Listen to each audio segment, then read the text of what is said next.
en nuestra sociedad peruana, así como también a nivel internacional.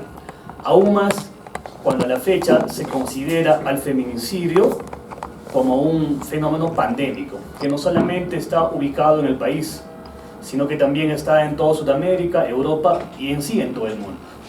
Cada país europeo, sudamericano o africano regulan de acuerdo a sus costumbres o a lo que se viene suscitando en su país, de acuerdo a su realidad social.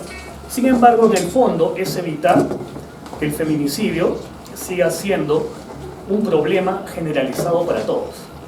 En este sentido, daría a conocer también que no solamente el feminicidio es un problema en el Perú, sino que de este feminicidio se desprende algo menor, que podría ser, por ejemplo, las agresiones en contra de las mujeres y los integrantes del grupo familiar. Como bien sabemos todos nosotros, a través de los medios de comunicación, ya sea escrita, hablada o las redes sociales, siempre escuchamos o leemos que hay personas, sea varones o mujeres, que son víctimas de violencia dentro del contexto de integrantes del grupo familiar, o también mujeres que son víctimas de violencia bajo el contexto de su condición de tal. Son dos cosas muy distintas que en su oportunidad voy a darles a conocer. Antes de continuar, me voy a presentar con la breve introducción que he realizado. Mi nombre es Uriel Yazase Orozco. Soy abogado por la Universidad Nacional de San Antonio Abad del Cusco. Tengo el grado de maestro por la Universidad San Cristóbal de Huamanga. Maestría mención en Ciencias Penales. A la fecha vengo laborando como abogado del Centro de Emergencia Mujer de la Comisaría PNP de Familia en Ayacucho. Esto, aclaro, en los horarios de fin de semana.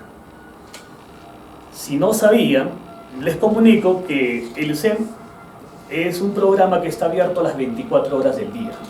No importa que sean días hábiles, no importa que sean días feriados, es más, no importa las horas.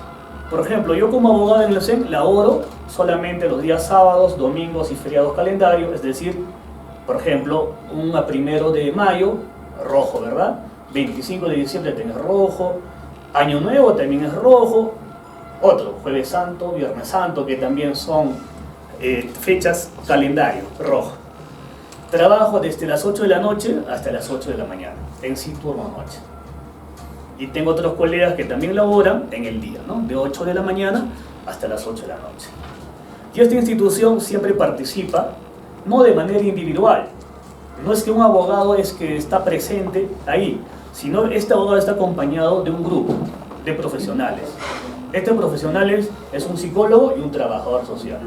La idea es que toda persona que concurra al Centro de Emergencia Mujer es que sea acogido de las diferentes áreas de la profesión. Un abogado para que lo pueda acompañar durante todo el trajín de sus denuncias, de sus declaraciones, de un proceso penal que pudiera haber. Un psicólogo para darle soporte emocional, puesto que toda persona que es víctima de violencia física, psicológica, violencia sexual y patrimonial, que así lo regula el artículo, la ley 30.36.4, ley para prevenir, erradicar y sancionar la violencia contra la mujer y los integrantes del grupo familiar. ¿Ya?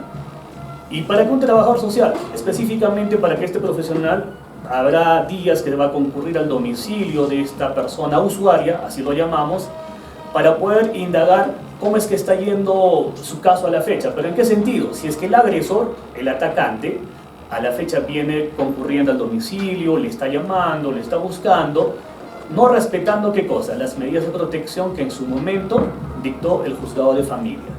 Ustedes entenderán que cuando hay casos de violencia familiar, lo primero que hace una persona que se siente agraviada, concurre a la dependencia policial, que bien podría ser en cualquier dependencia policial, dependiendo de la jurisdicción donde uno habita. Interpone la denuncia por actos de violencia familiar, no importa que sea físico, psicológico, económico o hasta sexual. Después de ello, la policía tiene plazo de 24 horas ¿para qué? Para que pueda remitir los actuados que se están originando en sede policial, más conocido como el informe policial. El informe policial será derivado al juzgado de familia. Y el juzgado de familia es el ente encargado de dictar medidas de protección para la persona que está denunciando el hecho. Dependerá qué medidas va a dictar. Serán medidas de protección, por ejemplo, que no incurra nuevamente en la misma conducta el atacante. También podría ser que no le busque, no esté en contacto. También puede ser la prohibición de acercamiento o de proximidad hacia la agraviada. Eso, por ejemplo, como medidas de protección. Pero también medidas de protección social. ¿En qué consiste? Que esta agraviada que está denunciando, tiene esa obligación, casi una obligación o el deber de concurrir a un centro de salud para fines de que pueda ir recibiendo una terapia psicológica. La idea es que se recupere de ese trauma o de esa afectación que tuvo a consecuencia de un hecho de violencia familiar. ¿Ya? Pero también el juzgado de familia, que tiene la facultad de dictar estas medidas, puede dictar medidas cautelares. Estas medidas cautelares están basadas en ¿qué? Por ejemplo, si son dos personas convivientes y en medio o por medio tienen sus hijos, no importa cuánto sea la cantidad, y encima son menores de edad, y como el agresor no es la primera vez que está denunciando, es más, la agresión que le ha causado a la denunciante es de suma gravedad, haya podido quizás ocasionarle hematomas o fracturarle la fosa nasal o alguna extremidad de su cuerpo, es de suma gravedad. Y no es la única vez, sino que a este extremo ya llegó cuando mucho más antes ejercía violencia. En un primer momento quizás haya podido ser solamente psicológico. Algunas humillaciones, calificativos hacia su pareja, basados en estereotipo de género, ¿no? Que ese es el fin o el origen de la violencia de género. Y poco a poco ha ido progresando, ha sido progresivo hasta que un momento llegó a ocasionarle lesiones de suma gravedad.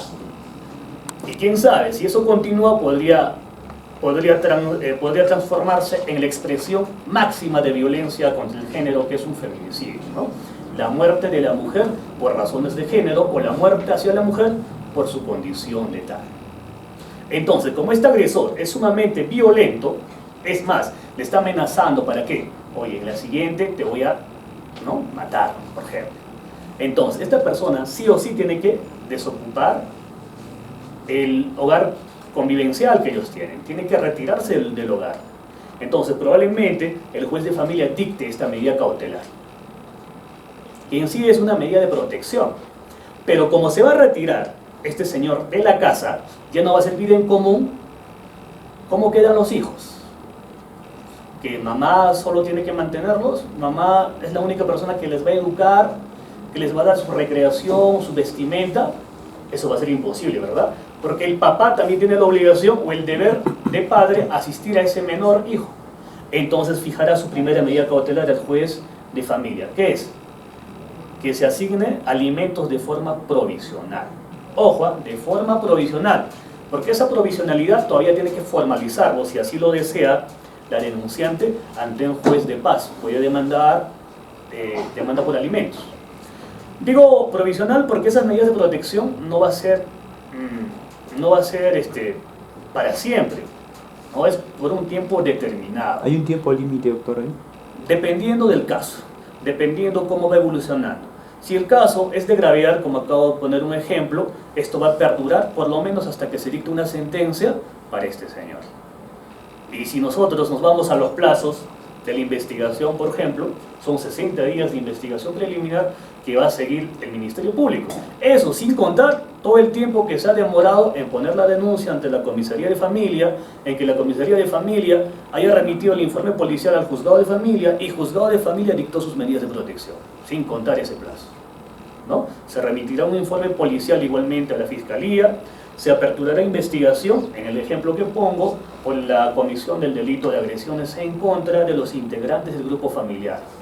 No en contra de la mujer por su condición de tal, porque como son convivientes y de por medio tienen hijos, estas personas, el agraviado y el imputado, conforman el grupo familiar que bien lo regula la ley 3036-4.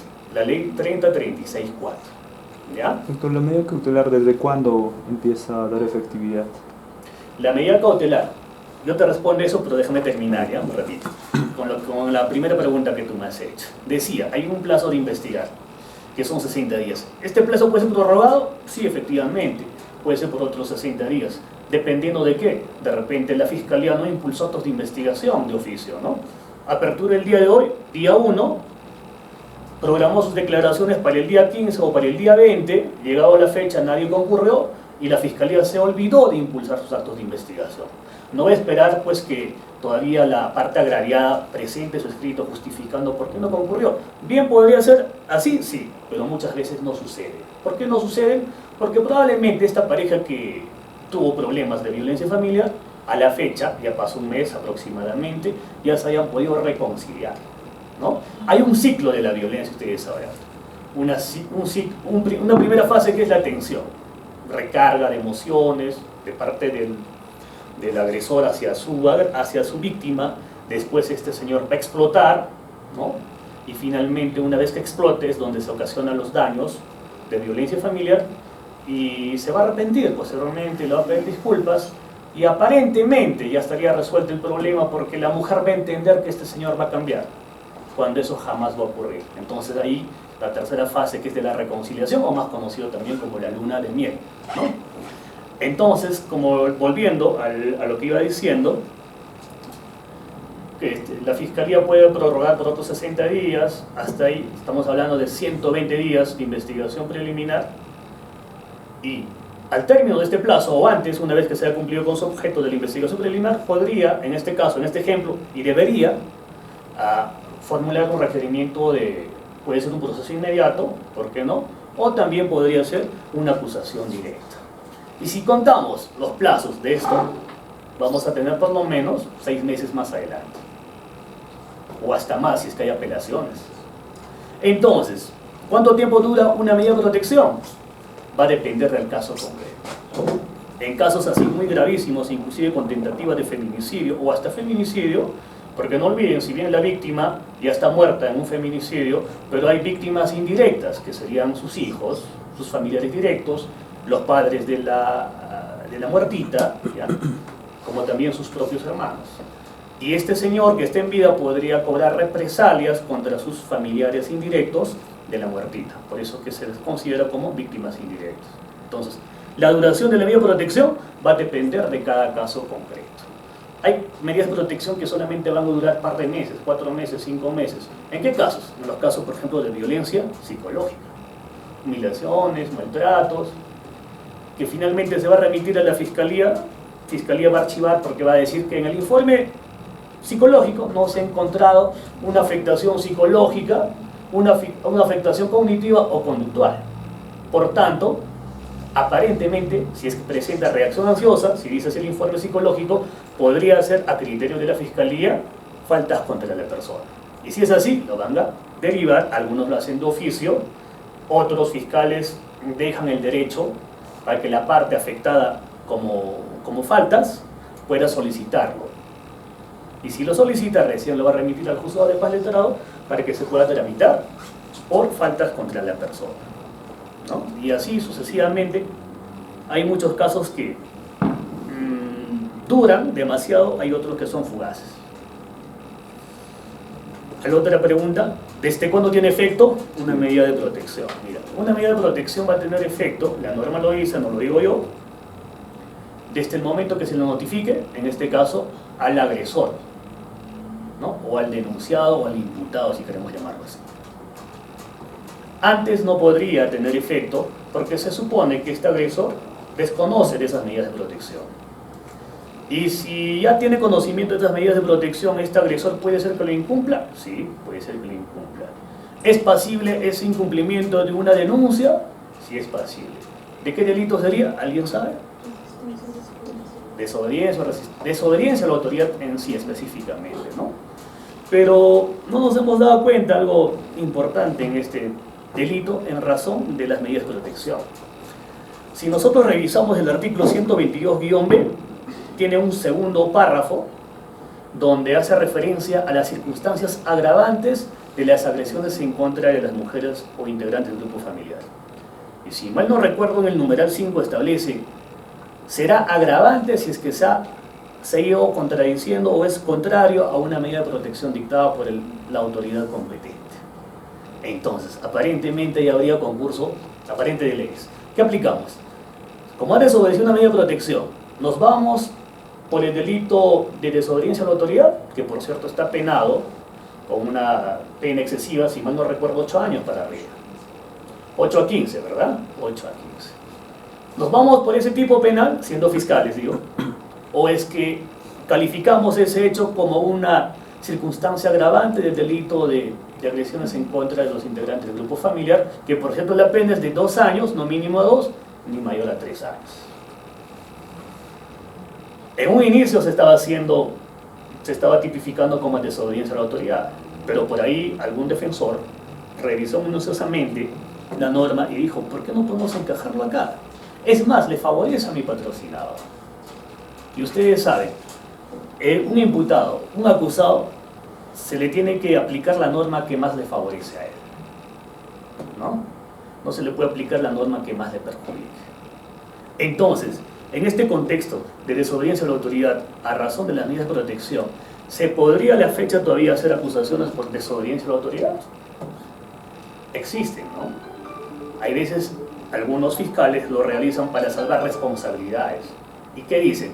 Ya el juez que se encargue de desvincularse de ese tipo penal y que lo califique, si es que desea, como un agravante del delito de agresiones en contra de los integrantes del grupo familiar. Y eso usualmente pasa, porque un juez tiene que ser imparcial, objetivo. Bien. Continuando, creo que esa ha sido mucha introducción.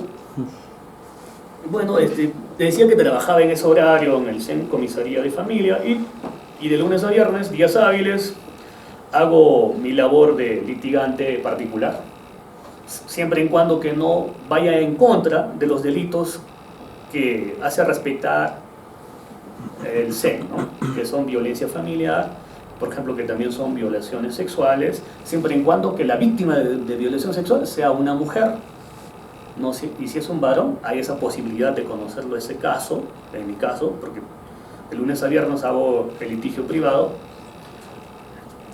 Ya, eso es todo en cuanto a la introducción. Vayamos avanzando. Tipos penales. Ustedes habrán visto que el tema que se está tocando el día de hoy son delitos contra la vida humana e integridad personal. En este libro, en el libro segundo del Código Penal, si nosotros hacemos referencia a delitos contra la vida, el cuerpo y la salud, hay una infinidad de tipos penales. Empezaremos, por ejemplo, por el homicidio simple, homicidio calificado o asesinato también, el feminicidio, el aborto, las lesiones en su tipo base, ahí nomás ingresa las lesiones graves, e inclusive las agresiones en contra de las mujeres y el grupo familiar. Sin embargo, nosotros ya por nuestra propia experiencia y hemos venido trabajando o estudiando inclusive en este pregrado, nos ha enseñado pues a lujo de detalle a nuestros docentes, ¿no? Cada tipo penal. El homicidio simple, descripción típica, artículo 106, ¿qué dice? El que mata a otro. Bien jurídico protegido, la vida humana. Será dependiente e independiente, dependiendo, ¿no? La tipificación objetiva.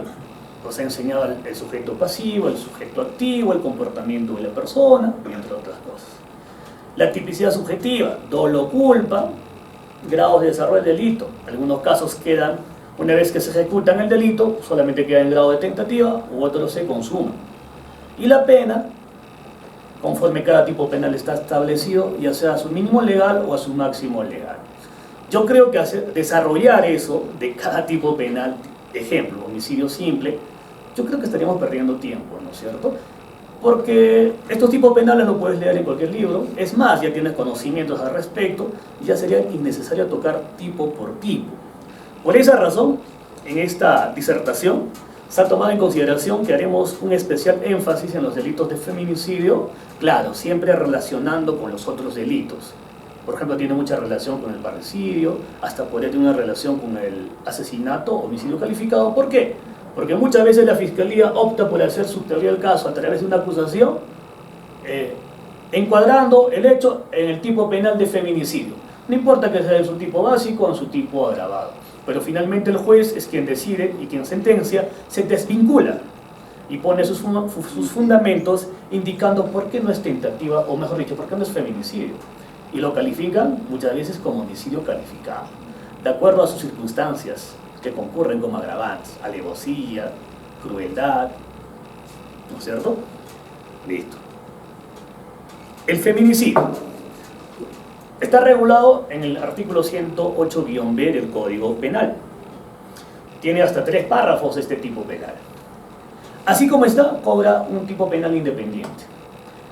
Este tipo penal ha sido siendo regulado desde qué año, desde el 2003, si mal no recuerdo, no, desde el 2013, en julio o agosto del 2013. Pero no siempre fue independiente como es ahora, sino que estaba enmarcado o conformaba parte del homicidio calificado o del parricidio. El parricidio conformaba parte. Pero a la fecha, debido a los lobbies populistas, el Estado haciendo caso a la demanda popular, es más, por demandas políticas de algunos candidatos, finalmente los candidatos que se convierten en congresistas, y estos congresistas son los padres de la patria, son quienes legislan, crean, derogan, modifican la ley, y nosotros que estudiamos derecho lo interpretamos, o las personas que son operadores de la justicia como un fiscal, como un juez, ¿qué hacen? Interpretan cada artículo y adecuan ese artículo al hecho que se le están colocando en su despacho. Eso fue un inicio así, pero a la fecha, este artículo del 108-B tiene 3 párrafos. El primer párrafo, según la doctrina, lo califica como un tipo básico. Y en este tipo básico establece 4 contextos en los que se puede dar el feminicidio. Pero este feminicidio no es la muerte a la mujer. La muerte a la mujer hay que adicionarlo algo más. ¿Y ese plus cuál es? Su condición de tal. Porque si no existe su condición de tal, podría ser un parricidio, ¿no? Si es que hay un vínculo entre el imputado y la agraviada, o también podría ser hasta un homicidio calificado. Pero si lo agregamos a este plus de su condición de tal, ahí cambia la idea. Si concurre un hecho concreto, su condición de tal, estaríamos ante un hecho de feminicidio. Pero a la fecha, ¿qué ha sucedido? Hay una confrontación, o hay posiciones encontradas, hay sectores que dicen el feminicidio no debería ser regulado de manera independiente en el Código Penal. Mientras que otros nos refieren, no, sí tiene su sustento suficiente para que sea un tipo penal independiente. En la legislación internacional, por ejemplo en España, ¿existe el feminicidio como tipo independiente? No lo existe. Es parte de los delitos domésticos o familiares. Ahí enumera varios, entre ellas cuando se produce la muerte de una mujer por razones de género.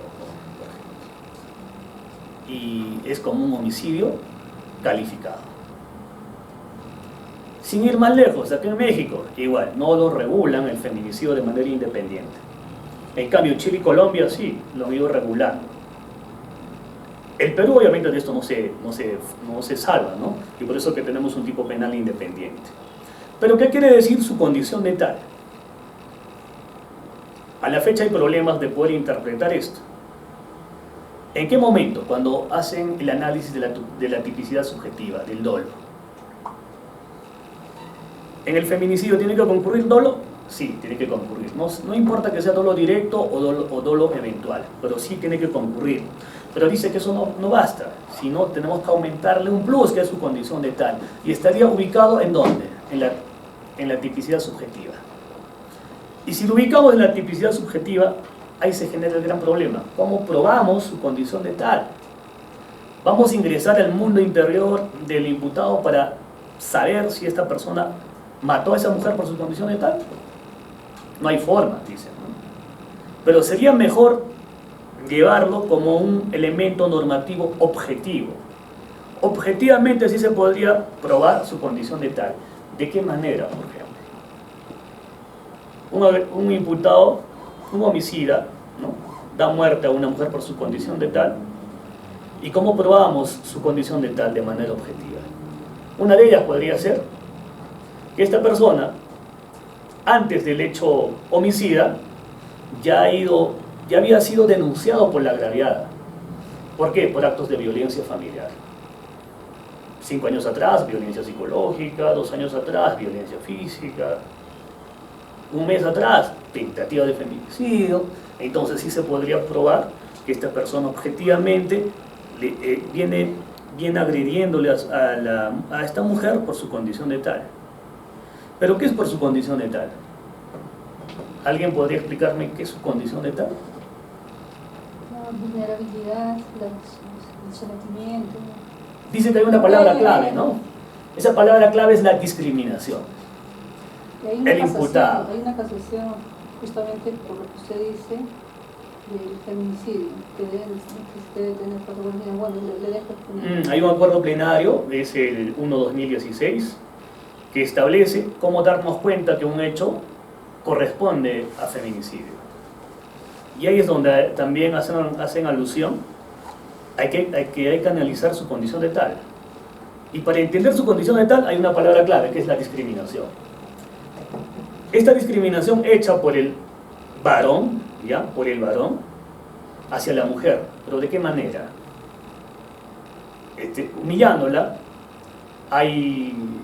Humillándola, discriminándola. ¿Pero por qué factores? Por poder, por jerarquía y económicamente inclusive. Hacerle sentir a esta mujer, oye, tú no te puedes comparar conmigo, porque tú y yo no estamos al mismo nivel. Y ahí se presentan los estereotipos de género. Los estereotipos de género en toda sociedad existen. Ejemplo, lo más clásico en el Perú o en Ayacucho es que siempre hemos escuchado, ¿no? La mujer tiene que cocinar, lavar, planchar. Eso se ha generalizado. Es más, ya es normal. Inclusive, mamá en casa, si tiene una hija, le enseña a planchar, a cocinar. Y sobre todo a cocinar. Oye, ¿qué va a decir si un día te vas a casar con una persona o vas a tener tu conviviente? ¿Qué va a decir si no sabes cocinar? Tú eres mujercita, tienes que saber. Y cuando ocurre eso, ya uno está pensando que eso es normal. Pero eso es un estereotipo de género.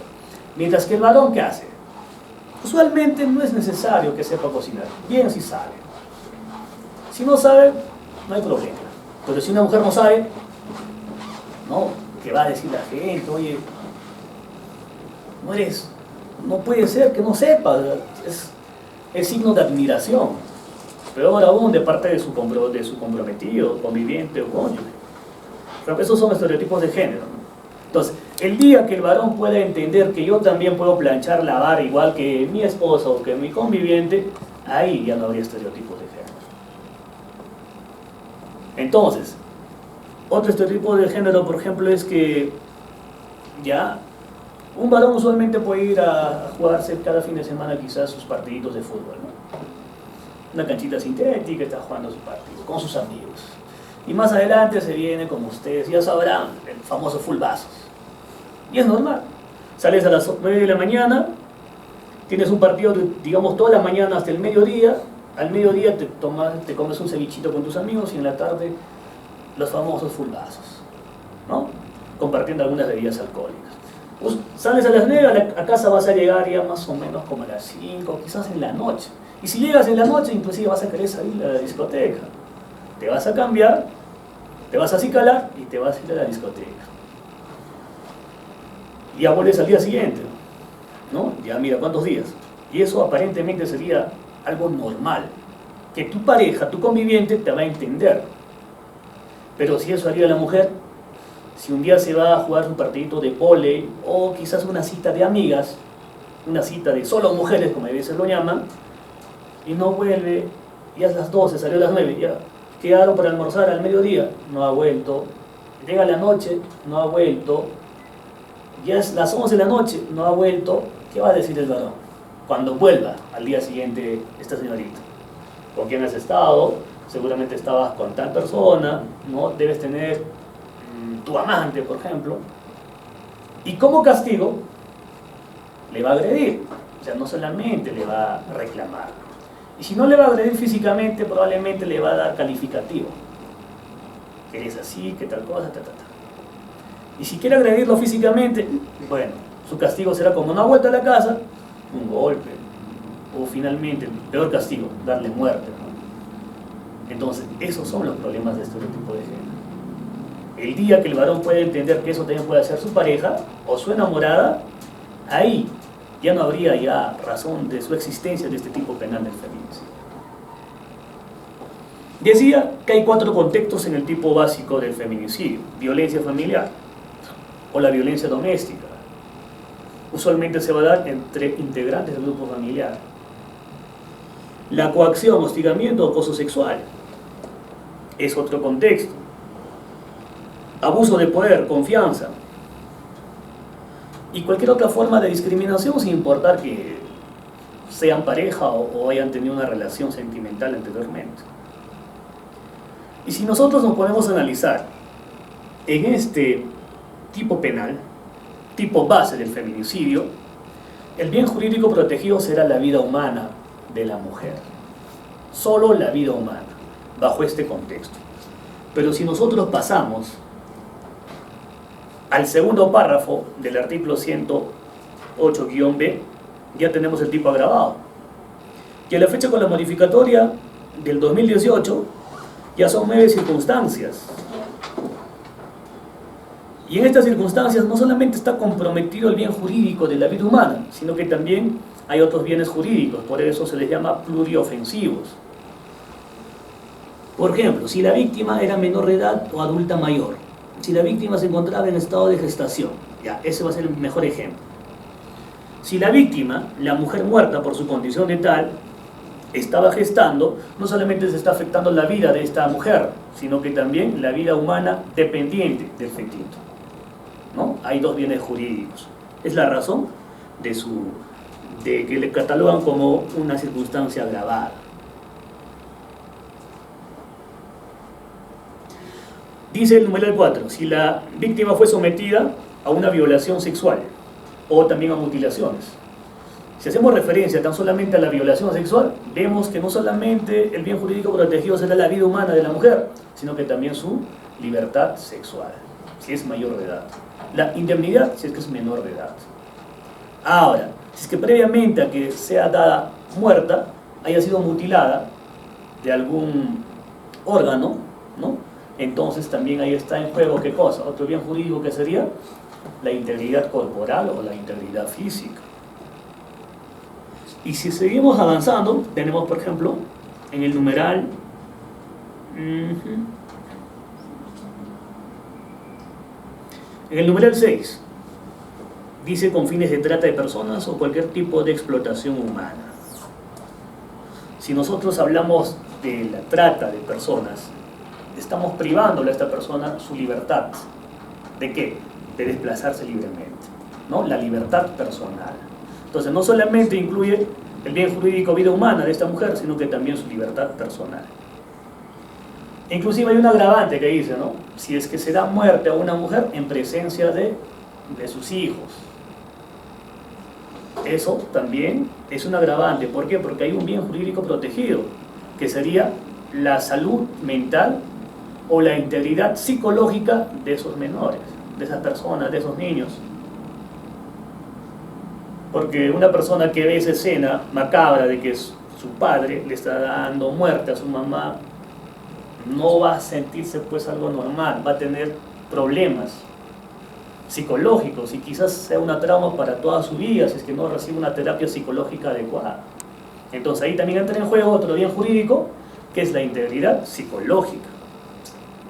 Tenemos un tercer párrafo de este artículo 108-B que hace referencia a la pena impuesta, ¿no? A la cadena perpetua. Es sencillo de entenderlo, hace referencia a que si concurren 2 o más agravantes, lo que corresponde será una cadena perpetua para este homicida por razones de género. A nivel de la jurisprudencia o doctrina legal, tenemos el Acuerdo Plenario 1/2016. Este acuerdo plenario es importante porque gracias a este acuerdo plenario, a la fecha ya se está interpretando de mejor manera si estamos ante un hecho de feminicidio o estamos ante un hecho de homicidio calificado o hasta quizás parricidio. ¿Qué dice este acuerdo plenario? Si nosotros hacemos una revisión al artículo, al primer párrafo del 108-B, hay un verbo rector que dice, ¿no? El que mata a una mujer por su condición de tal. Será reprimido con pena privativa de libertad no menor de 20 años el que mata. a una mujer por su condición de tal. ¿El qué? El qué nos puede dar a entender que puede ser un varón o una mujer, quien va a dar muerte a una mujer por su condición de tal. Si hacemos una interpretación literal de este artículo, vemos que el sujeto activo en el delito de feminicidio puede ser un varón y una mujer. Sin embargo, como había este tipo de problemas, en el acuerdo plenario 1/2016, la Corte Suprema aclara que en los delitos de feminicidio solamente puede ser un varón, no una mujer, por lo que no se debe dar una interpretación literal al artículo 108-B. ¿Por qué? ¿Por qué un varón? Porque un varón es el que va a tener problemas con su género opuesto, ¿no? Va a tener estereotipo de género, y es a razón de eso que solamente un varón dice que podría ser el sujeto activo en los delitos de feminicidio. En cambio, el sujeto pasivo va a ser la mujer, siempre la mujer, ¿ya? Pero esta mujer, no importa la edad, puede ser una niña, adolescente, una mujer adulta o inclusive una persona mayor o un adulto mayor. El bien jurídico protegido en el tipo base, ya había dicho en un momento, va a ser la vida humana, pero si nosotros hablamos de las circunstancias agravantes que presenta el segundo párrafo de la 108-B, tenemos que no solamente es la vida humana, sino que también hay otros bienes jurídicos que concursan, ¿no? Pero siempre a razón del delito de feminicidio, que sería como bien jurídico primordial la vida humana de la mujer. También hace aclaración en cuanto al comportamiento. El comportamiento dice que va a ser que una persona, el agresor, o mejor dicho, el homicida por razones de género, va a ser el que va a desplegar una acción, el simplemente querer, ¿no? Quiere matar y lo hace. Pero no solamente ese tipo de comportamiento, sino puede ser a través de una comisión, por omisión, o la omisión impropia, también conocida. Hay personas que podrían estar presenciando un hecho de feminicidio, ¿no? Ahí está el feminicida realizando acciones que están atentando en contra de la vida de una mujer. No importa que sea mediante algunos instrumentos o quizás tan solamente con su fuerza física. Si yo veo eso y soy la única persona y al fondo hay dos personas, ¿no?, convivientes, digamos, o enamorados, que se están agrediendo, y veo que está a punto de darle fin a la vida el imputado o el agresor, mínimamente yo tendría que ir al lugar y apaciguar, o por lo menos salir en defensa de esta mujer, porque si no logro hacerlo, estaría comprometiéndome con el delito de feminicidio, porque he dejado de hacer. Claro, la responsabilidad no será de tal magnitud como le va a recaer al imputado, pero contra mí también va a haber una responsabilidad de una sanción penal. Este tipo de ejemplos encajan perfectamente en la comisión por omisión. El tipo subjetivo, siempre va a haber un dolo directo, o también puede haber un dolo eventual. El dolo directo, como ustedes entenderán, es aquella persona que simplemente resuelve matar a una mujer y lo hace. Pero el dolo eventual, este es muy distinto, y el mejor ejemplo que les puedo dar a conocer es lo siguiente. Es una pareja, no importa que sean enamorados, convivientes, cónyuges, ¿ya? El homicida siempre le reclama a la mujer que por razones de estereotipo de género, que no atiende bien a los hijos, que no hace el desayuno a la hora adecuada, por ejemplo puede ser a las 8 de la mañana, que se demora un poquito, ya. Y finalmente decide, mira, ¿sabes qué? Yo ya no te aguanto, no te soporto. Para estar bien, o bien mueres tú, o bien muero yo. Entonces, juegan a la ruleta rusa.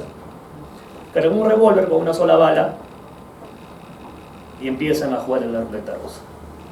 Y en eso puede ser que la mujer, ¿no?, la mujer quede impactada por la bala y es la que va a ser víctima. Entonces ahí habría un dolo eventual. Este señor, este acusado, pudo haber previsto, ¿sí? Él sabía si continuaba con esa conducta, ¿no? ¿Podía haber muerto su mujer? Sí, lo sabía. Pero aún así, no le importó y continuó con su conducta. Entonces, eso sería el dolo eventual en casos de feminicidio, por ejemplo.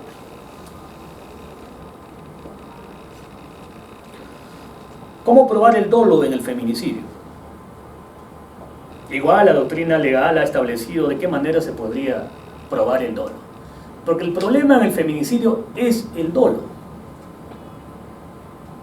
Hay teorías que explican, ¿no?, cómo se podría probar su condición de tal y consecuentemente el dolo. Pero el Acuerdo Plenario 1/2016 estableció otros criterios, que por ejemplo uno de ellos es la intensidad del ataque. El ataque que va a soportar la mujer por parte del varón, ya me refiero en estos términos, aclarando que solamente el varón puede ser el sujeto activo y la mujer el sujeto pasivo, va a ser de manera constante y cada vez con mayor agresividad. El medio empleado. Usualmente para dar muerte a una persona usamos instrumentos. Y estos instrumentos son contundentes que con un solo golpe podría quedar muerta la persona. Puede ser, por ejemplo, cuchillos, picos, combos. Ahora, hay que ver también la vulnerabilidad de la víctima. Hay que analizar si es que esta víctima era vulnerable o no. Por ejemplo, si era menor de edad. Por ejemplo, si esta mujer muerta dependía o sobre ella caía ejercicio de poder de parte de su victimario, ¿sí? Si esta persona estaba gestando, hay que ver eso también. Y si es una persona adulta, esas son las vulnerabilidades que puede presentar una mujer víctima de feminicidio. El lugar donde se produjo las lesiones.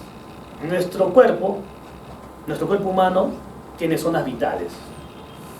Si yo recibo o soy impactado por un cuchillo, ¿no?, aquí en el tórax, lado izquierdo, podría alcanzarme ese cuchillo al corazón. Y si me alcanza, cabe la gran posibilidad que quede muerto. Otras zonas vitales, los pulmones, el hígado. Entonces hay que analizar en qué lugares fue lesionado esta mujer por su condición mental. Los indicios de móvil. Acá es donde se tienen que analizar las razones de género. ¿Cuál puede ser el móvil? ¿Los celos? Puede ser.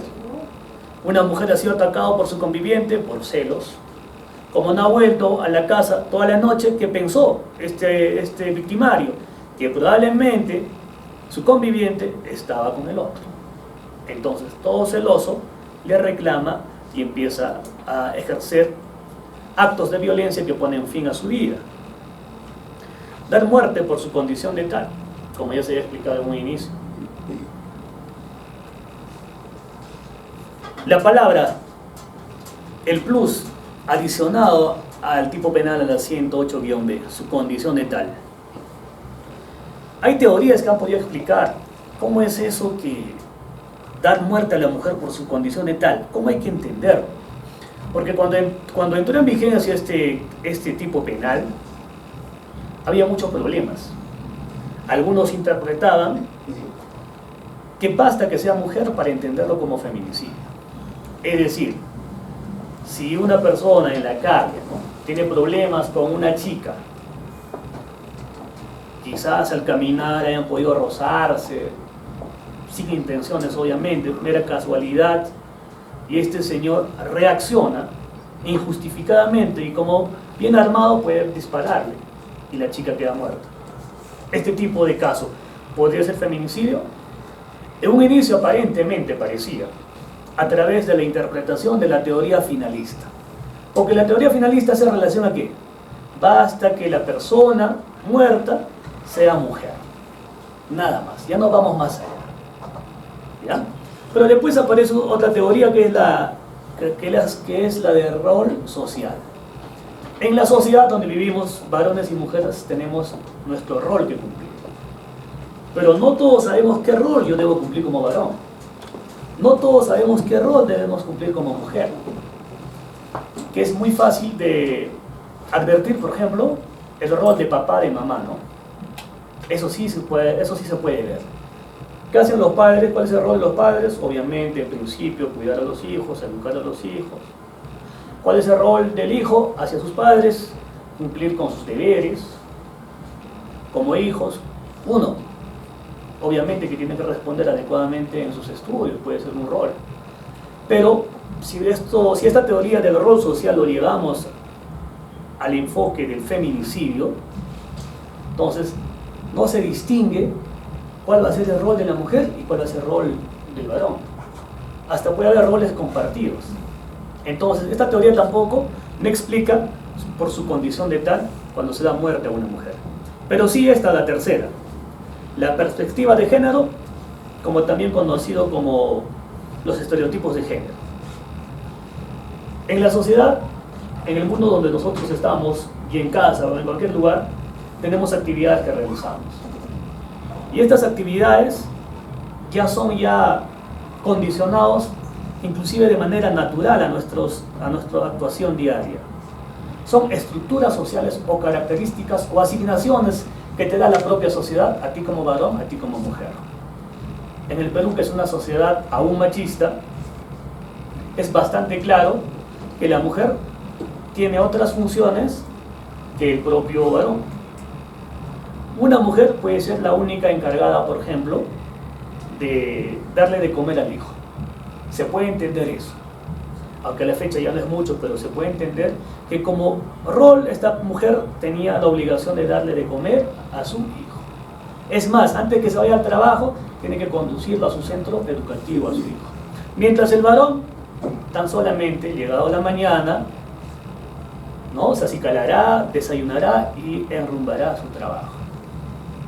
Y la mujer muchas veces va a pensar que bueno, eso es mi función como mujer en esta sociedad. Antes de ir al trabajo, primero tengo que hacer el desayuno, cambiar a los hijos y finalmente hasta llevarlo a la escuela. Mientras que el varón, fácil, desayuno servido, se acicala, es más, hasta le planchan la ropa y después se va al trabajo. Pero ¿qué pasaría si esta mujer un día no hizo desayuno?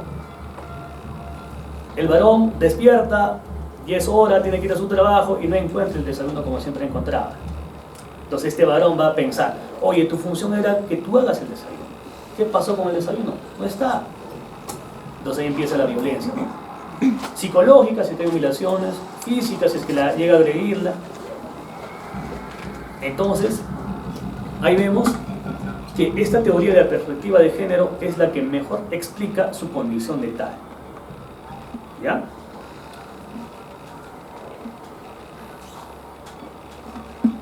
Cuando nosotros analizamos por su condición de tal, hay que ver tres factores importantes que nos ayudan a distinguir. ¿Y cuáles son esos? Los contextos siguientes. Relación de poder. Siempre el varón se va a creer superior a la mujer. Siempre el varón va a pensar que tiene razón frente a la mujer. Siempre el varón va a pensar que no se le puede cuestionar en sus ideas. Lo que él decide se tiene que cumplir en casa. ¿Ya? Esas son las relaciones de poder. La jerarquía va en el mismo sentido. La mujer no puede sobreponerse, por lo menos en el hogar, sobre el varón. Las subordinaciones. Acá encaja perfectamente cuando el varón a veces piensa que su conviviente, su enamorada, su esposa, es su pertenencia. Y él puede decidir con ella lo que él desee, ¿no? Entonces, si nosotros observamos estas tres características en un caso concreto, estaríamos afirmando que acá sí concurre por su condición de tal. En conclusión, habría feminicidio. Pero si no concurre estas características, estamos ante otro tipo penal. Puede ser parricidio, puede ser homicidio calificado. En el ejemplo que yo les daba, ¿no? Un varón no tiene licencia para portar arma de fuego, camina por la calle, casualmente le roza a una chica, y como está, no se siente bien, siente que ha sido provocado, en vez que quizás exageradamente le haya podido reclamar por qué más es eso, él opta por coger su arma de fuego y la dispara.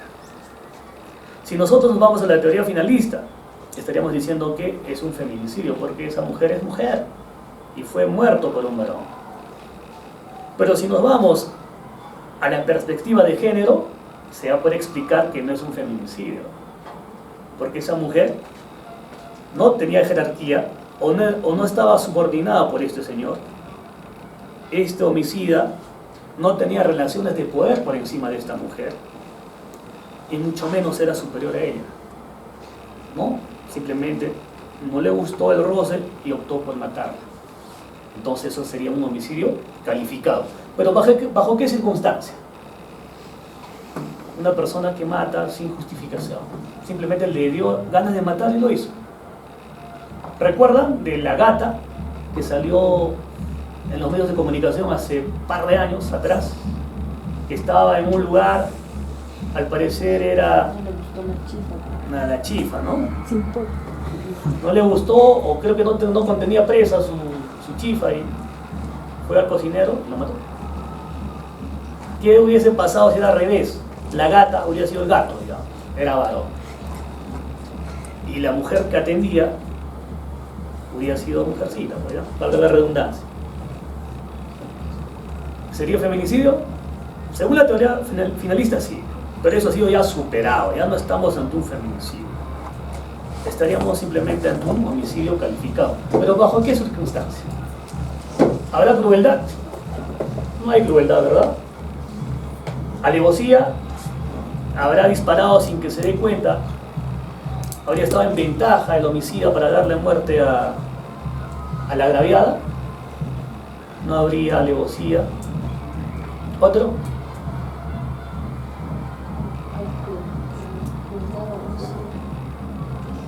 ¿Qué más? A ver, ¿qué más existe en la 108 o en la 107 del artículo del Código Penal en el homicidio calificado? ¿Qué circunstancias agravantes que le dan esa categoría de homicidio calificado? Por lucro es una circunstancia agravante, alevosía otra circunstancia agravante, con gran crueldad otra circunstancia agravante, utilizando, explosiones o explosivos, fuego, incendios, también es un homicidio calificado, pero hay una que nos estamos olvidando. ¿No recuerdan?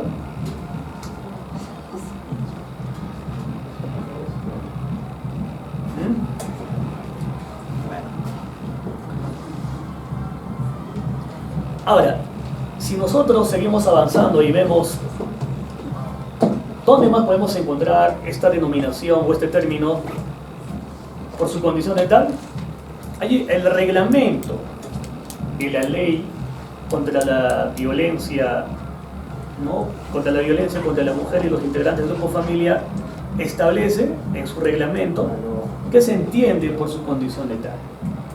Y su condición de tal, bien claro, y está resaltado en amarilla, es la discriminación del varón hacia la mujer. ¿Con qué fines? De dominio, de control, de ejercicio del poder y sobre todo la subordinación. Entonces, si nosotros analizamos esto, vemos que estos términos han sido sacados inclusive de este reglamento de la ley de la violencia familiar, o la ley 3036-4.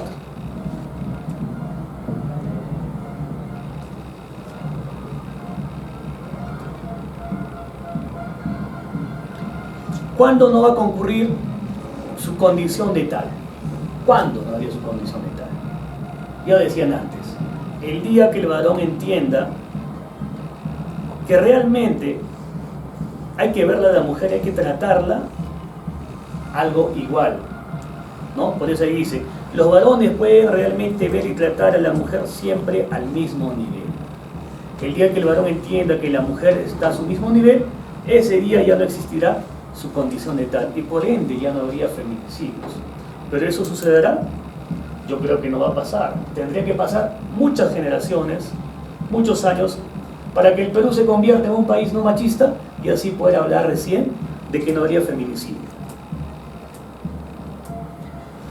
Otro tipo penal que llama mucho la atención es este tipo penal que está regulado en el artículo 122-B del Código Penal. Son las agresiones en contra de las mujeres o integrantes del grupo familiar. Mira, Al analizar este artículo habría que tener dos cosas bien diferenciadas, bien separadas. Uno, causar agresiones a una mujer, ese es uno, pero hay que sumarlo eso por su condición de tal, ¿ya? Causar las agresiones a una mujer por su condición de tal.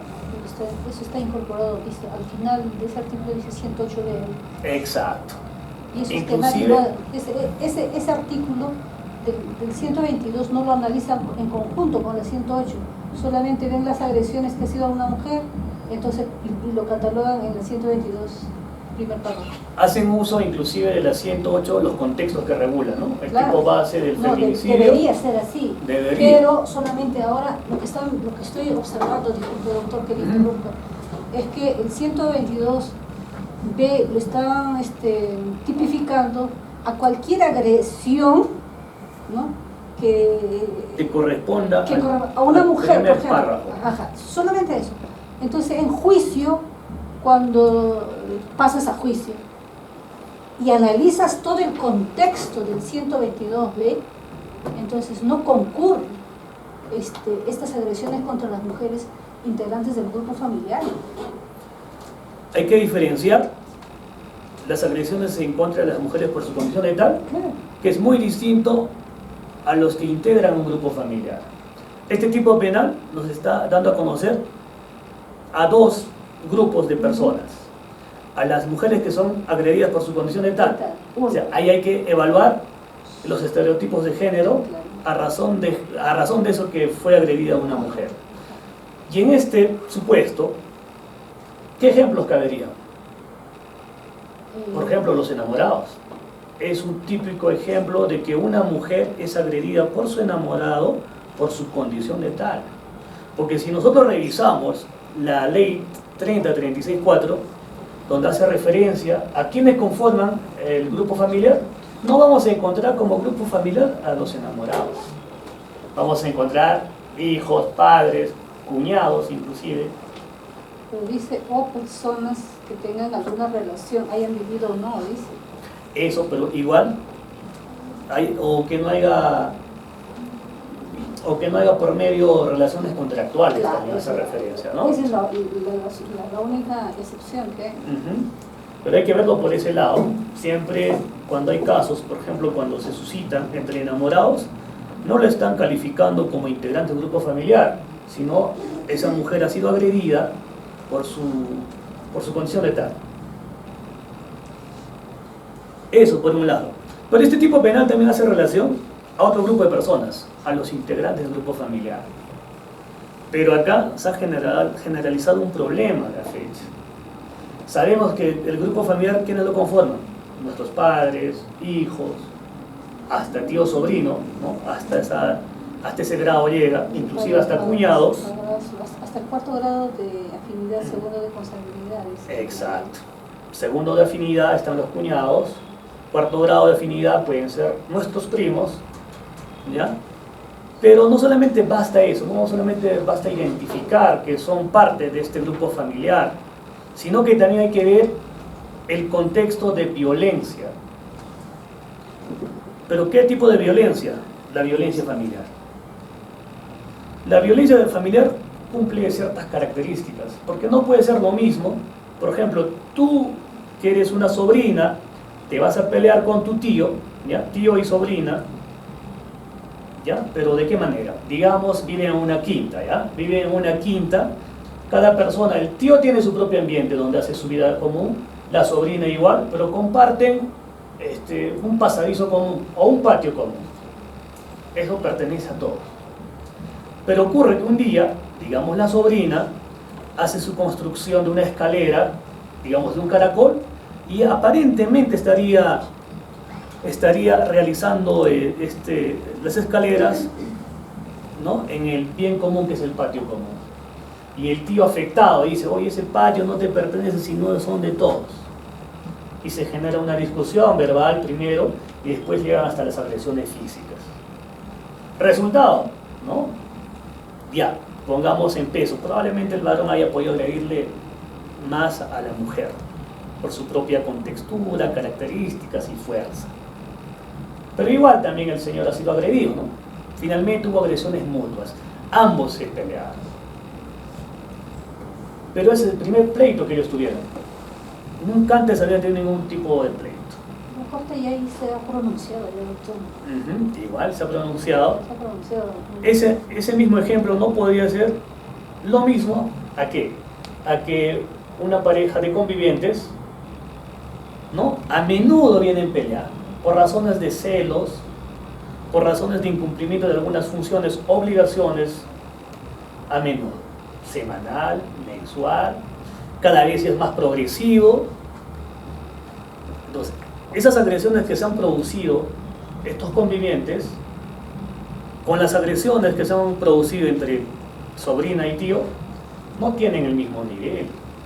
No se podría interpretar de la misma manera, diciendo que basta que son conformantes de un grupo familiar.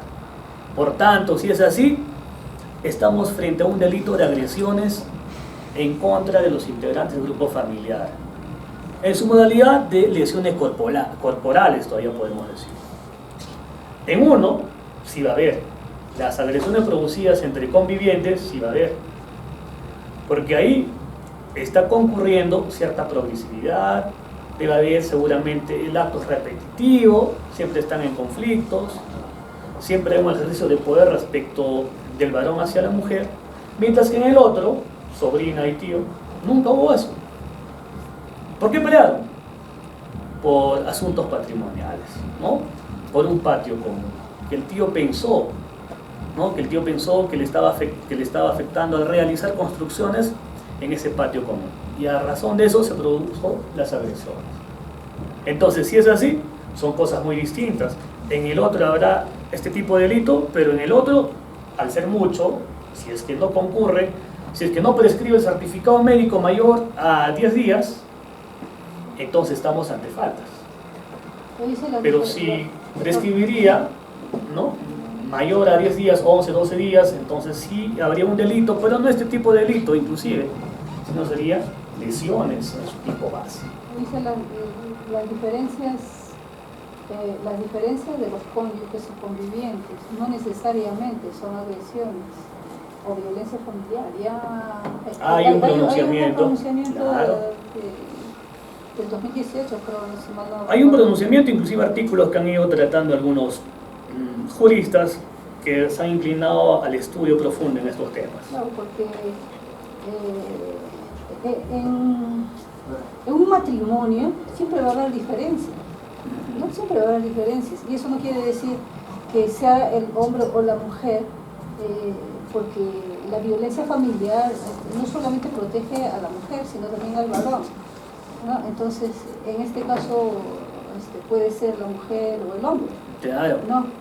Puede y ser. por eso es que ya la sala se ha pronunciado en que esas diferencias no necesariamente son violencia familiar, sino que tienen que estar en ese contexto. Hay que distinguir, cuando hay violencia familiar, y si hay, estamos frente a este delito. Claro.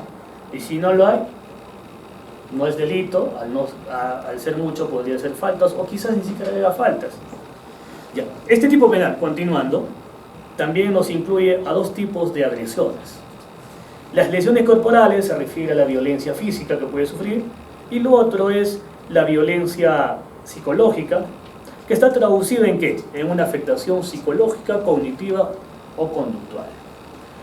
Literalmente, cuando hacemos referencia a la afectación psicológica, cognitiva o conductual, se entiende, o bien puede haber afectación psicológica, o bien puede haber afectación cognitiva o conductual. Hay un disyuntivo, ¿no? O. Y no nos da a entender que también podrían concurrir los tres. Pero si nosotros vamos a la praxis y vemos en los actuados de un expediente, una carpeta fiscal, vemos muchas veces informes psicológicos que contienen los tres tipos de afectación: psicológico, cognitivo y conductual. Entonces nos preguntamos, ¿es que el tipo penal referente a este delito nos pone a escoger aparentemente psicológico, cognitivo, conductual? ¿Cómo es que una persona puede presentar las tres afectaciones? Yo iba conversando con un psicólogo es con varios psicólogos y tienen diferentes definiciones, y finalmente hasta casi no entiendo, pero alguien me dijo una información muy adecuada y lo considero más pertinente. Pero voy a empezar por que alguna vez un psicólogo me dijo, doctor Uriel, usted no se haga problemas en interpretar si tiene afectación psicológica, cognitivo-conductual. Si usted encuentra la afectación psicológica, es como un capuchón, me decía. Eso incluye a lo cognitivo y a lo conductual. Si solo encuentran en un informe psicológico que tiene afectación psicológica, dice que ya por sí también ocurriría la afectación cognitiva y conductual. Ya. Pero si encuentran los tres, también es lo mismo, sigue siendo afectación psicológica. Solo que algunos psicólogos lo ponen los tres y otros solo uno. Y eso no me explica, pues acá yo entiendo que hay que escoger uno. Psicológico y cognitivo-conductual. Como que no comparto esa idea, ¿no? Pero es la opinión de un psicólogo.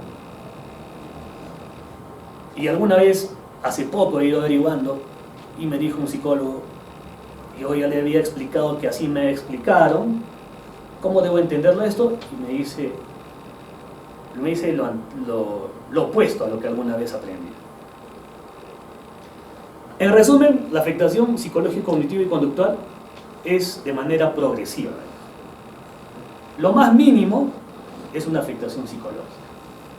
Cuando una persona, a consecuencia de un hecho, de un evento de violencia familiar, obviamente que tiene que ser repetitivo, presenta afectación psicológica ¿en qué? Va a ser, por ejemplo, en la forma de no estar tranquilo consigo mismo, estar pensando que en cualquier momento puede ser atacada nuevamente, ¿ya? Y si aún así, y estando ahí, quiere abarcar un poquito más, ya va a haber una afectación cognitiva, que ya va a ser con el conocimiento, de la gnosis, ¿no? Pero acá, ¿qué? Esta persona que está sufriendo esa afectación ya tiene ideas, por ejemplo, suicidas. A consecuencia de un maltrato psicológico, esta persona ya está tomando, ya está pensando, está ideando que mejor me quito la vida. O mejor me voy de la casa. O mejor doy fin a la vida de mi agresor, también podría ser. Y entonces, si esta persona pasa esta etapa, ya puede llegar ya a la afectación conductual. Es decir, la idea que tenía ya lo materializa. Ella pensaba suicidarse para acabar con sus penas por violencia y un día logra hacerlo. Entonces, un psicólogo, cuando evalúa a una persona por estos hechos, va a ir estableciendo, a ver, esta persona está pensando, va a ir narrando, ¿no? Por eso que en el informe psicológico hay una data que te explica todo. ¿Cómo fue el hecho? Le preguntan, inclusive en un extremo, qué es lo que está pensando a la fecha. ¿Tiene ideas suicidas? O puede decir, no, doctor, no, psicólogo, a la fecha, por ejemplo, hace un mes, yo intenté suicidarme, pero me llevaron al hospital y pude salvar. O hace un año intenté cortarme la yugular o las venas, pero no logré morir. Entonces ya tiene una afectación conductual. En esa explicación, yo más comparto esta idea. Ahí sí entiendo cómo es esta afectación psicológica, cognitiva y conductual. Obviamente lo estoy transmitiendo si es que tienen a la fecha algunos problemas de cómo interpretarlo esto. Pero en la práctica, por lo menos acá en Huamanga, de repente en otros lugares del país exista, todavía no he visto que se haya conseguido una sentencia por este tipo de afectación. No hay. Usualmente, si el psicólogo pone estas alternativas, o sea, no lo pone. En las que pusieron, ya, porque yo les he dicho en algún momento, alguna vez vi que concurrían los tres en un informe psicológico, y estos informes psicológicos, ¿quiénes lo hacen? No lo hace pues el perito en psicología de medicina legal, sino que a veces lo realizan otros profesionales. Por ejemplo, el psicólogo del Centro de Emergencia Mujer. Y si el psicólogo del Centro de Emergencia Mujer pone en su conclusión la afectación, ¿qué hace el Ministerio Público? No se lo cree. Entonces, ¿qué hacen? Hacen que la denunciante vaya a recoger su oficio o programan una diligencia de ¿qué? De que esta señora que está denunciando pase un nuevo reconocimiento, pase una nueva evaluación psicológica, pero ¿ante quién? Ante un psicólogo de medicina legal, que aparentemente, dice, entre comillas, serían las personas que mejor estarían capacitados a nivel de esta profesión. Y por ende, esa vale. ¿No? Eso, son alternativas que a veces aplican ellos. Pero esto va a depender de la defensa, porque la defensa de la agraviada tranquilamente puede hacer valer ese informe psicológico de usted. Ya en juicio que se determina. Si hay dos informes de medicina legal que te dice que no hay afectación, y hay otro informe psicológico del CEN que te dice que sí hay afectación, ya mínimamente hay un debate de psicólogo. Entonces ahí el juez podría determinar a ver si es que hay o no hay afectación, en base a la exposición de esos profesionales de la psicología. Este tipo penal tiene un segundo párrafo que ya lo consideran como una circunstancia agravante. Ustedes verán que ahí está recalcado el numeral 6. Antes al inicio les decía, ¿no? Cuando hay unas medidas de protección dictadas a favor de una persona víctima de violencia familiar, puede ser varón o mujer, ¿ya? En esa medida de protección va a haber un sinnúmero de medidas de protección, medidas sociales, medidas cautelares. Y finalmente en esa resolución te ponen, en caso que incumpla la persona denunciada, estará incurriendo en un nuevo delito que es desobediencia a la autoridad. Por lo que se le puede mandar a detener y ya se ha ganado otro delito más en su contra. Bien, digamos que fue así, eso ocurrió. Aparentemente habría cometido el delito de desobediencia a la autoridad conforme lo dice expresamente esa resolución de las medidas de protección. Pero que hay un vacío, o quizás no se dieron cuenta. El numeral 6, ahí lo considera como un agravante. Cuando se contraviene a una medida de protección emitida por la autoridad competente. Hay que entender que la autoridad competente en este caso sería el juzgado de familia. Emitió una medida de protección. Pero bajo este contexto no va a ser el delito de desobediencia a la autoridad, sino va a ser este mismo delito, no importa que sea agresiones físicas o psicológicas, pero bajo esta agravante. ¿Eso beneficia a la persona denunciada? Obviamente que sí, porque bajo este extremo la pena es inferior a la pena que está regulada por el delito de desobediencia a la autoridad.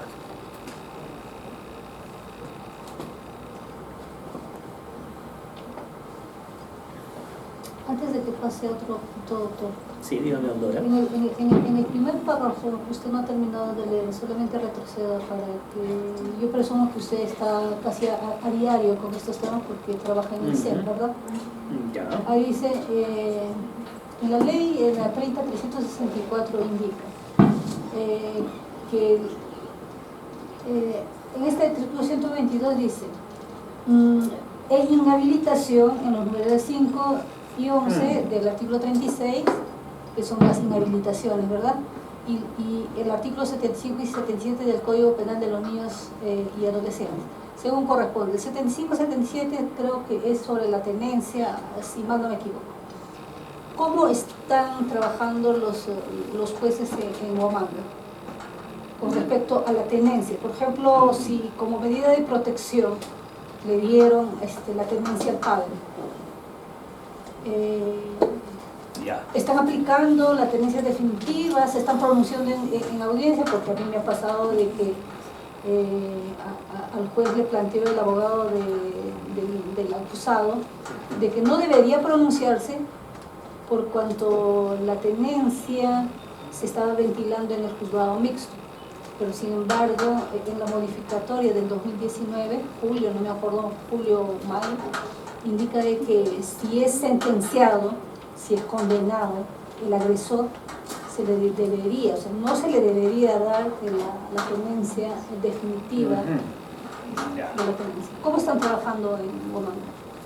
Yo tengo una opinión personal respecto a eso. Obviamente haría también alusión a cómo están trabajando en Guamán. Hay que distinguir dos cosas, en principio, en este caso, en este tipo de delitos. La comisión en flagrancia y la comisión en no flagrancia. La comisión en flagrancia. Si en esa comisión en flagrancia, no importa que sea ya, pongamos de ejemplo que son agresiones físicas considerables, se va a agotar todas las diligencias urgentes inaplazables por parte del Ministerio Público y probablemente, es más, la mujer estaba embarazada, ¿ya? Una circunstancia agravante. La tenencia, doctor, porque Ya, en está mujer bien. embarazada no va a haber tenencia. Ya, está bien. Porque, Embarazada y que tenga un hijo más, ya. un hijo mayor más. Ya. Yo pongo la mujer embarazada ¿para qué fines? Para que este caso pueda llegarse inclusive con un proceso inmediato, ¿ya? Por flagrancia. Digamos que está embarazada y encima tiene 2 hijos mayores más. Ya, seguimos con el ejemplo de la tenencia. Entonces, probablemente el fiscal, o es más, tiene que ser así, va a formular su requerimiento de proceso inmediato. Como es en flagrancia, el señor está detenido y como ahora la sanción en este tipo de delitos ya es efectiva, no importa que sea 5 meses, 1 año, pero tiene que ser efectiva, entonces inclusive va a pedir que hasta su prisión preventiva podría ser. Ya. En este caso, el proceso se está tramitando ante quién? Ante un juez penal. Y este juez penal es la autoridad competente para que pueda dictar unas medidas cautelares, que en este caso sería la tenencia y hasta la alimentación de sus hijos. ¿Por qué? Porque es un caso en flagrancia. Y en casos en flagrancia, cuando se incoa o se apertura un proceso penal, es decir, hay participación ya del juez, entonces es esta autoridad quien debe dictar las medidas cautelares, las medidas de protección a favor de la persona agraviada, que es cosa muy distinta cuando no es en flagrancia, o habiendo sido en flagrancia, de repente no cumple algunos requisitos, no es meritorio el que se incoe un proceso inmediato, entonces esto se va a llevar a cabo a través de un proceso común. Eso implica una investigación preliminar y todo lo sucesivo. Ya. Entonces, si es en ese tipo de casos, la autoridad competente para que pueda dictar esas medidas cautelares, por ejemplo, de la tenencia y alimentación provisional de los menores, va a ser el juzgado de familia. Pero valga la redundancia, son provisionales. No, por eso, doctor. Eso es provisional. Ahora, de forma definitiva, ya va a ser el interés de la parte agraviada. Ella tendrá que tramitarlo con la demanda correspondiente en la vía que corresponde. Pero esas medidas cautelares son provisionales hasta, por lo menos, inclusive no basta que el proceso haya concluido. Antes era así. Dice que dejaba de tener vigencia las medidas de protección una vez que la denuncia que ha hecho haya concluido. Eso era antes. Ahora no. Ahora, por más que un caso haya sido archivado, sentenciado, pero el juez de familia advierte que todavía hay razones para que siga vigente las medidas de protección, lo va a estar vigente. Ese es el criterio del juez. Hay una parte donde dice, doctor, disculpe que no concordo con su apreciación porque es claro, la ley es claro y también la 122 dice que el juez es el que debe pronunciarse sobre la tenencia y sobre la inhabilitación y no el juzgado mixto, porque el juzgado de familia, el juzgado de familia es el que le va a dar protección. En este caso, la juez de familia solamente da la medida cautelar provisional y el que define en juicio, si el que llegará a juicio, si llega a juicio, es el juez penal. El juez penal. Por eso distinguía en flagrancia y no flagrancia. Y si estamos ante flagrancia y un caso, hay futuro en ese caso, quien lo va a decir va a ser un juez penal. Pero si eso no ocurre, estamos al otro lado de la orilla, que es ante un juzgado de familia. Y este juzgado de familia lo va a hacer de manera provisional, nunca va a ser definitivo. Ya la parte agraviada tendrá que regularizarlo de acuerdo a sus conveniencias en la vía que corresponde con la demanda que corresponde. El artículo 75 dice que la patria potestad se pierde en los siguientes casos: por haber sido abierto proceso penal al padre o a la madre, por los artículos 122b. Entonces, en ese caso ya se suspendería la patria potestad o la tendencia con respecto al agresor del menor. Así es, doctora. Se tiene que hacer eso por disposición o por orden del juez penal, en este caso, en el ejemplo que usted pone o la lectura que dio. Esto va a depender si en un hecho hay o no hay por medio hijos, si estos hijos son menores de edad o no, pero siempre va a depender de la flagrancia, para que pueda tener participación cada autoridad, en este caso un juez de familia y un juez penal.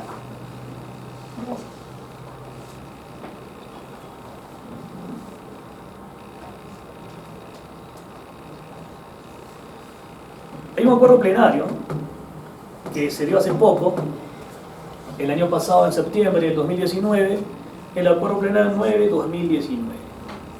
Mira, todo iba de maravillas en el Ministerio Público. ¿En qué forma? Cuando el Ministerio Público observaba un caso de violencia familiar y revisando los actuados, veía en el certificado médico, digamos, cuántos que no superaban inclusive los 3 días, 1 por 2, 1 por 3, o hasta 1 por 5. ¿Por qué optaba el Ministerio Público? Por aplicar una medida alternativa de solución de conflictos, un principio de oportunidad. Es más, la propia agraviada lo solicitaba, porque a la fecha ya se había reconciliado con su pareja, ¿no? Todo andaba de maravilla, todo estaba bien, ya no había razón para continuar con su diagnóstico. Entonces venía, ¿sabes qué, doctor? Hemos conversado, vamos a someternos a un principio de oportunidad, pero eso dependía de cada fiscal. Si nosotros revisamos la norma o la ley 30.36.4, siempre estaba prohibido la aplicación de salidas alternativas, de conciliación, no se podía.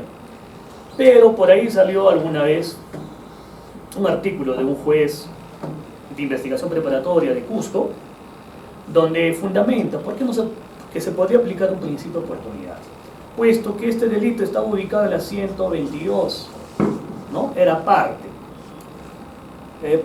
Y por tanto hacía su fundamento en el tipo base del artículo 122. Es más, el propio Código Procesal Penal, en su artículo 2, en el numeral 6, por ejemplo, señalaba en qué tipos penales se podía aplicar inclusive un acuerdo reparatorio. Y en eso está expreso el artículo 122. Pero lo que este juez no toma en cuenta es que en la violencia familiar hay un interés jurídico protegido de interés público, mismo que está siendo regulado no solamente por nuestra normativa nacional o interna, sino que también a través de tratados internacionales, como por ejemplo el tratado o el convenio de Belém do Pará, ¿no? O la Convención Interamericana para erradicar, prevenir y sancionar la violencia contra la mujer, que se dio en Brasil, y otros instrumentos a nivel de Europa. Entonces, pero haciendo uso de ese artículo, inclusive mucho más antes, había fiscales como fiscales autónomos en sus decisiones, optaban por aplicar un principio de oportunidad. Y lo aplicaban en la mayoría de sus casos, salvo algunos que, interpretando literalmente la ley 30.36.4, optaban inclusive hasta judicializar y conseguir una sentencia a los agresores en este tipo de casos, y logrando inclusive sentencias. Claro que era muy trabajoso, ¿no? Era bastante trabajoso, y por eso no querían hacerlo los fiscales. Como todo andaba de maravillas y todos aplicaban su principio de oportunidad, la Suprema Corte de nuestro país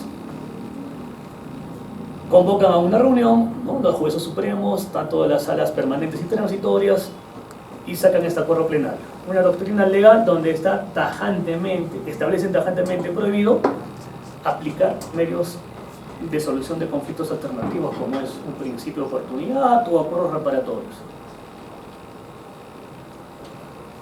Y la fundamentación es porque este acuerdo plenario hace referencia precisamente a que este bien jurídico, ¿no?, que es la integridad física, la integridad psicológica, es un bien indisponible. No se podría disponer por su propio contexto de la violencia familiar, ya que no solamente es en el país este problema, sino es a nivel global.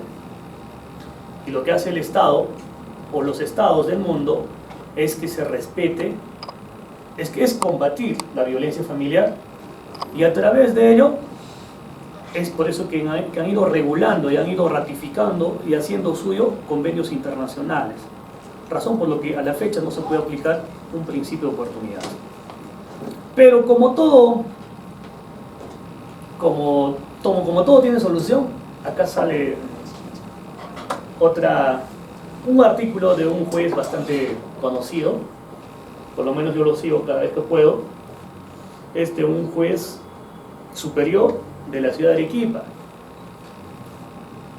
y él hace referencia, ya está bien, no se puede aplicar un principio de oportunidad. Según la ley se tiene que judicializar, procesar, investigar a la persona que está involucrada en este tipo de delitos. Entonces, vayamos a analizar la violencia familiar. La violencia familiar tiene que cumplir ciertos requisitos, así como en su momento analizamos su condición de tal, o sea, cuando nos damos cuenta que estamos ante ese plus que dije, matar a una mujer por su condición de tal. Hay formas de cómo llegar interpretando y concluyendo que fue así. También habría formas de cómo interpretar cuando estamos frente a una violencia familiar. Es el juez, si mal no recuerdo, Mendoza Ayma, ¿no?, Francisco Celis, que saca un artículo interesante. Entonces, este juez, analiza los requisitos que se debe cumplir en una violencia familiar. ¿Por qué? Porque el tipo penal de la 122B hace referencia a que estas agresiones tienen que producirse sí o sí dentro de un contexto de violencia familiar. Y no toda agresión entre integrantes del grupo familiar, por ejemplo, como decían antes, entre la sobrina y el tío, no había violencia familiar, ¿no? Por ejemplo, ahí en ese caso, entre el tío y la sobrina, si nosotros analizamos lo que ha establecido este jurista, no concurren los requisitos para una violencia familiar. Entre una de ellas, por ejemplo, está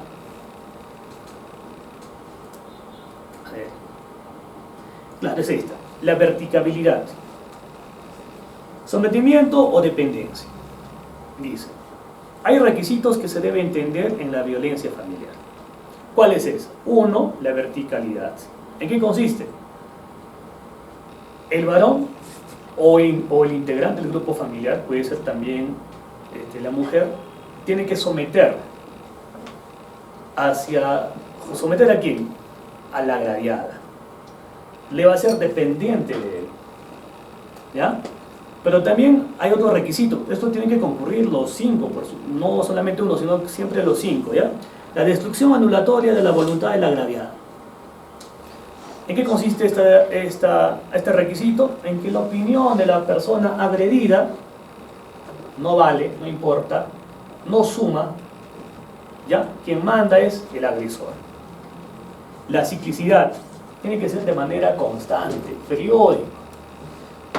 Bien recuerdo, por ejemplo, el ciclo de la violencia. Se repite constantemente. Puede ser semanal, mensual, dependiendo de cómo ya vive la violencia familiar esta persona o estas personas dentro de su hogar conyugal. La progresividad, de menos a más, cada vez va a ser más las agresiones que va a sufrir la agraviada. En un primer momento eran agresiones psicológicas, humillaciones, calificativos. Eso fue hace 5 años, por ejemplo. Pasar el tiempo y después eran agresiones físicas. Agresiones físicas quizás no de mucha connotación. Algunos rasguños por ahí, apretones, pase el tiempo, ya van a ser mucho más fuertes, inclusive utilizando instrumentos, objetos que van a atentar inclusive la vida de la mujer. Y finalmente, como es progresivo, puede desencadenar en la muerte de la persona agraviada por violencia familiar. Vemos el último requisito, la situación de riesgo de la agraviada. Las personas que son víctimas de violencia familiar siempre van a ser, en su gran mayoría, vulnerables. Se puede tratar de personas que no tienen a dónde acudir cuando pasa este tipo de problemas. No tienen conexión familiar o amigos. Porque hay muchas personas que viven solos en su domicilio y cuando pasa estos actos de violencia familiar no saben dónde acudir. Aunque otros podrían hacerlo, ¿no? Quizás tengan familias cercanas, padres, hermanos, pero hay otros que no lo tienen. Es una persona en especial de vulneración. Otra persona vulnerable podría ser una mujer gestante. Puede ser también una persona adulta mayor o una persona que sea discapacitada. Ya no importa que sea físico.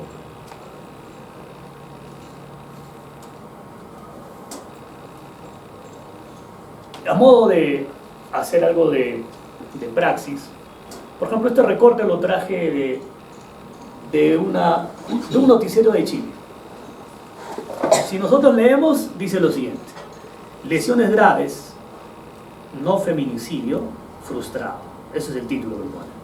La ira que causa en Chile la rebaja de condena al hombre que lo arrancó los ojos a su pareja. Y abajo, más o menos relacionado con el hecho, se tiene lo siguiente: según la lógica de los ministros del máximo tribunal, así lo llaman en Chile, que votaron a favor de que este caso no sea feminicidio, sino solamente quede como lesiones graves, argumentan lo siguiente: Ortega es el agresor, ¿ya? Ortega es el agresor. Pudo haberlo matado, pues tenía un instrumento cortopunzante con el que le sacó los ojos y puede habérselo clavado en el cuerpo, haberle degollado, pero no lo hizo. Ello, siguiendo de cerca este caso, se trata de un caso que un Ortega, que es la pareja, son convivientes, ataca a su conviviente con un cuchillo, ¿ya? Pero de frente lo asesta los ojos y lo saca los ojos, o trata de sacarlo los ojos. Ese era su fin, ¿no? Este caso en Chile se ha investigado como feminicidio o tentativa de feminicidio, ya como tentativa de feminicidio para ser más exactos. ¿Por qué? Porque al momento de haber hecho eso, de haberlo punzado los ojos e intentar sacarlo, habría afectado también habría afectado la bóveda craneana y por ende ciertas afectaciones en el cerebro. Por esa razón es que investigan, acusan, en primera instancia inclusive se condena por tentativa de feminicidio. Finalmente, tras una apelación, es que la Corte Suprema de Chile no ratifica esa sentencia y establecen: no, Ortega no quiso matarla. Si tenía un instrumento de punzo cortante, si quería matarla, haya podido asestarla en otro lugar del cuerpo. Por ejemplo, en zonas vitales, en el corazón, haberlo cortado la yugular, si es que su fin era matarla. Pero solamente quiso cegarlo. Por tanto, no sería tentativa de feminicidio, sino lesiones graves. Entonces, este caso, por ejemplo, tiene mucha relación con los acuerdos plenarios o la doctrina legal que ha ido desarrollando el Tribunal Supremo de nuestro país. Porque a la fecha se han establecido cuándo estamos ante un feminicidio o tentativa de feminicidio y cuándo no. Por ejemplo, una de ellas, el objeto utilizado. Otro, las lesiones, la ubicación de las lesiones causadas. ¿Habrá sido una zona vital? No. Tengo otro ejemplo. Esto lo han escuchado hace poquito, 2 o 3 días atrás. En Trujillo, mujer podría recibir 15 años de cárcel tras desfigurar el rostro a pareja.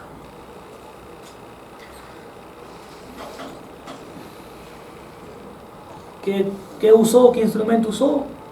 Su pareja usó una botella, empezó a desfigurar el rostro. Listo. ¿Qué objeto usó? Un filo de botella, un pico de botella. Este señor, que en foto ven, si ustedes pueden apreciar, tiene el pulgar vendado, ¿ya? Y aparentemente por el corte que habría sufrido en el dedo, no podría realizar su labor de manera normal. Él es un DJ, la persona que pone música en discoteca, y está en constante labor o actividad a través de sus dedos. Es vital, es como un futbolista, ¿no? Un futbolista, por ejemplo, no podría estar, pues, no podrían atacarle o dispararle en la pierna, porque es su instrumento de trabajo. Ustedes imaginan si a Messi o a Ronaldo lo atacan de esa manera, si lo disparan en la pierna, están afectándole gravemente, aunque es muy distinto a una persona civil, un ciudadano de a pie que reciba una bala en la pierna, ¿no? Y digamos que no juega, o si juega, solamente juega sus pichanguitas de vez en cuando. Esa afectación en este ciudadano, en comparación de un futbolista profesional, va a ser muy abismal la diferencia. El otro sale gravemente afectado. Llevando ese ejemplo a este, dice que él es un DJ, pone música y hace labor constante con el dedo pulgar. Por eso, el abogado, al dar la entrevista a los medios de comunicación, según su apreciación, dice que acá habría lesiones graves y podría ir hasta 15 años de pena. Es más, le desfigura el rostro. Bueno, acá no comparto mucho la idea, pero también alega que como es un DJ, es una persona bastante conocida en el lugar y como que parte de su trabajo como DJ también sería su simpatía. Entonces también le estaría afectando. En este caso vemos, a ver, pensemos que este señor con su agresora son convivientes, y hasta son cónyuges.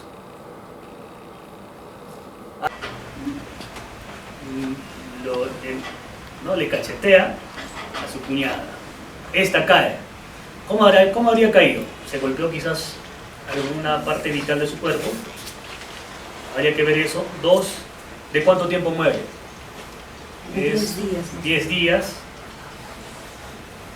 Así como está el caso, ¿qué va a determinar? La necropsia de ley. La necropsia de ley va a concluir cuál ha sido la causa de muerte de esta mujer. Pongamos el ejemplo, ya. Digamos, le metió una cachetada. En la necropsia, doctor, sale que es el cerebro, había sido dañado. Le dicen, hay un nombre. Doctor. Antes a este hecho que es mediático, haya podido ser denunciado por la propia